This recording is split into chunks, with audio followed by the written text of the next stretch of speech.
সংরক্ষিত নারী আসনে শোবিজ অঙ্গনের ৩৬ জনের তালিকায় কোনো তারকার নাম না থাকায় বিষয়টি নিয়ে সামাজিক যোগাযোগ মাধ্যমে কটাক্ষ করেছেন অভিনেতা ও উপস্থাপক শাহরিয়ার নাজিম জয়।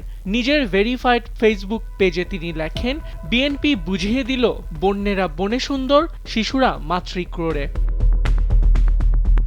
জয়ের এই রূপক মন্তব্য প্রকাশের পরই তা দ্রুত ছড়িয়ে পড়ে সামাজিক যোগাযোগ মাধ্যমে এবং সৃষ্টি হয় মিশ্র প্রতিক্রিয়া। অনেকেই তার বক্তব্যকে রাজনৈতিক সিদ্ধান্তের প্রতি ব্যঙ্গাত্মক মন্তব্য হিসেবে দেখছেন এবং সমর্থন জানিয়েছেন।